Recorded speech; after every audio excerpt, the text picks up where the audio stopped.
एक ऐसी गलती जो कि प्रॉपर्टी खरीदते वक्त अगर आप कर देते हैं तो सुप्रीम कोर्ट के लेटेस्ट फैसले के मुताबिक ना आपको प्रॉपर्टी मिलनी है ना आपको पैसे वापस मिलने हैं। ये एक ऐसी प्रैक्टिस है जो कि हमारे यहाँ पे प्रॉपर्टी के जो मुआहदे होते हैं रोज़ाना की बेस के ऊपर, कोई प्रॉपर्टी खरीद रहा है, कोई प्रॉपर्टी बेच रहा है, उसमें एक ख़ास कैटेगरी ऐसी होती है जिसको हम कहते हैं जी कि एक बंदा मुख्तार आम के तौर पर प्रॉपर्टी बेच रहा है, उसके पास अटॉर्नी है जी, उससे सौदा कर लो तो ये जो है ना हम उसको आराम से जो है वो अपने नाम पे ट्रांसफ़र करा पाएंगे। इसके बारे में सुप्रीम कोर्ट ने कुछ बातें जो है वो अपने एक फ़ैसले में लिखी है, जिसके मुताबिक उन्होंने अटॉर्नी से ख़रीदी हुई प्रॉपर्टी के कुछ ऐसे प्रिंसिपल जो है या जिसको हम असूल कह सकते हैं कि असूल लेट डाउन कर दिए उन्होंने कि अब अगर आपने प्रॉपर्टी किसी ऐसे शख्स से ख़रीदनी है जो कि अटॉर्नी होल्डर है तो उसमें आपने किन बातों का ख्याल रखना है, क्योंकि अगर आप उन बातों का ख्याल नहीं रखेंगे तो इस फैसले की रोशनी में ना आपको प्रॉपर्टी मिलनी है ना आपको जो है वो पैसे वापस मिलने हैं। अपनी वीडियो शुरू करने से पहले मैं आपसे रिक्वेस्ट करूंगा मेरे फेसबुक पेज को लाइक करें, यूट्यूब चैनल को सब्सक्राइब करें। दूसरा मेरी आपसे रिक्वेस्ट है कि अगर आपको मेरी वीडियो से आपके लिए कोई इजाफा होता है तो लाइक, कमेंट और शेयर जरूर कर दिया करें। और तीसरा ये कि किसी को अगर इस फैसले की कॉपी चाहिए तो डिस्क्रिप्शन में और कमेंट में देख सकता है कि मेरे चैनल का लिंक मौजूद है, वहां से आपको जो इस फैसले की कॉपी भी मिल जाएगी। तो अब आ जाते हैं अपने असल टॉपिक की तरफ कि आखिर सुप्रीम कोर्ट ने क्या फैसला सुनाया है और किस केस में सुनाया है। तो होता कुछ इस तरह से है कि एक लेडी थी और उसके फादर की वो प्रॉपर्टी थी। जब उसके फादर की वफात हो जाती है तो उसको उस प्रॉपर्टी में से जो है ना वो अपना हिस्सा मिलता है। तो जो हिस्सा होता है वो तकरीबन 1 कनाल 19 मरले और कुछ रसोई जो है वो उसमें होता है शेयर। अब जब वो उसको इनहेरिट कर लेती है तो उनका एक फैमिली का बड़ा ही कोई क्लोज रिलेटिव था जो कि उनकी फैमिली के साथ बड़ा लिंक्ड अप था, उनका घर में आना जाना भी था, उनके मामला भी कुछ इस तरह के थे कि वो उसके ऊपर बहुत ज़्यादा ट्रस्ट करती थी। उन्होंने क्या किया जी कि उन्होंने कहा यार मैं ये अपनी प्रॉपर्टी जो है वो बेचना चाहती हूँ, लेकिन चूंकि मुझे लोगों के बारे में कोई इतना इलम नहीं है, मैं नहीं जानती कि प्रॉपर्टी किस तरह बेची जाती है, कोई मेरे साथ मसला ना बन जाए, कोई फ्रॉड ना बन जाए, तो आप ऐसा करें कि मेरे भी आप पे ये जो है ना प्रॉपर्टी बेच दें।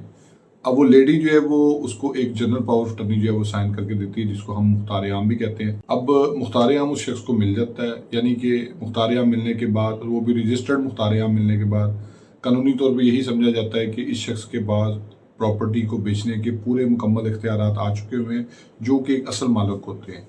अब वो टाइम गुजरता जाता है, कुछ टाइम के बाद वो शख्स क्या करता है कि उस अटॉर्नी को इस्तेमाल करते हुए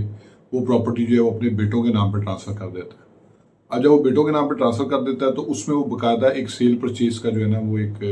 कार्रवाई मुकम्मल करता है, जिसको हम कागजी कार्रवाई भी कह सकते हैं कि उनकी तरफ से एक चेक लेता है, चेक जो है वो अपने अकाउंट में डालता है जी, और उसको जो है वो जस्टिफाई करने के लिए जी कि मैंने ये प्रॉपर्टी जो है ना इनको फ़रोख्त कर दी है, मैंने इनके नाम पे वैसे ट्रांसफ़र नहीं की।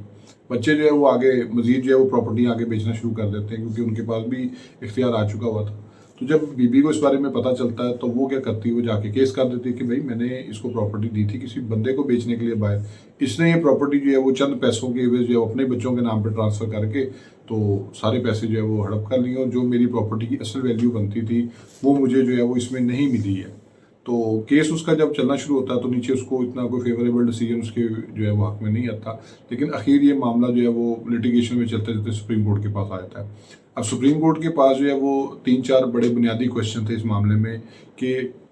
अगर किसी शख्स को अटॉर्नी दी जाती है तो क्या वो अपने क्लोज रिलेटिव या अपने ब्लड रिलेशन को जो है वो प्रॉपर्टी ट्रांसफ़र कर सकता है या नहीं कर सकता, अगर वो करता तो उसमें क्या जो है वो उसको रिक्वायरमेंट जो है वो लीगली फुलफिल करनी पड़ेगी, फिर ही उसको जो है वो वैलिड ट्रांसफ़र समझा जाएगा। फिर उसमें यह है कि कौन कौन सी एविडेंस जो है वो देखना ज़रूरी है ताकि एक वैलिड ट्रांसफ़र जो है वो उसको हम कंसिडर कर सकें। तो सुप्रीम कोर्ट ने नंबर 1 पे कहा जी कि अगर तो कोई शख्स अटॉर्नी होल्डर है जिसके पास जो है वो जनरल पावर ऑफ अटर्नी है, रजिस्टर्ड है और उसके पास जो है वो कानूनी तौर पे जो है उस प्रॉपर्टी को बेचने के मुकम्मल इख्तियार मुयस्सर हैं जो कि एक लीगल मालिक को जो है वो होते हैं, उसमें अगर फैसला किया कि जी मैंने अपने बच्चों के नाम पे अपने किसी क्लोज रिलेटिव को जो है वो प्रॉपर्टी बेचनी है तो सबसे पहले उसको जो है वो एक्सप्रेसली और इम्प्लाइडली जो है वो उसकी कंसेंट लेनी पड़ेगी जो कि असल मालिक है। जब तक स्पेसिफिक कंडीशंस के साथ स्पेसिफिक जो परमिशन है वो इस चीज़ पे अलाउड नहीं है कि हाँ जी ये अपने बच्चों को बेचे, ये किसी को भी बेचे, ये अपने क्लोज रिलेटिव को बेचे, तो मुझे बतौर मालिक इस पर कोई इतराज़ नहीं है, सिर्फ उस कंडीशन में और उस कैटेगरी में जो है इस ट्रांसफ़र को जो है वो वैलिड समझा जाएगा। अदरवाइज जो है ये कानूनी तकाजे इसमें पूरे नहीं होते, ये वैलिड ट्रांसफ़र नहीं काउंट होगी। फिर उसके साथ उन्होंने एक और चीज़ भी हेल्ड की कि ये जो कंसिडरेशन होती है, जो पेमेंट जिसको हम कहते हैं,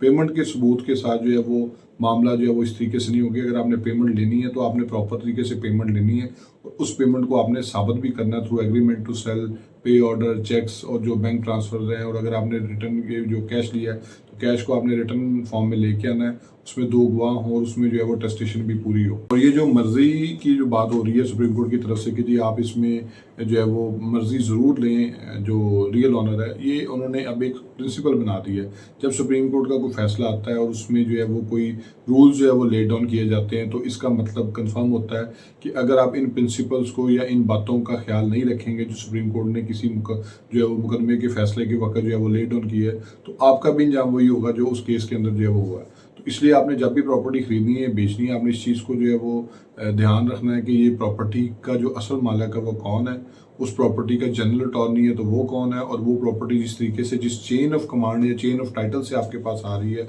वो जिसके पहले इसके पास थी, फिर उसके पास थी, फिर उसके बाद, वो आपने सारी चेन जो है वो फिगर आउट करनी है और उसके बाद आपने जो है वो इस सारे मामले को जो है वो डील करना है। होप्स आपको ये वीडियो पसंद आई होगी। तो फेसबुक पेज को लाइक करें, यूट्यूब चैनल को सब्सक्राइब करें, ताकि लीगल टॉपिक्स रिलेटेड इसी तरह एडवाइस मैं आपसे शेयर करता रहूँ। Thank you for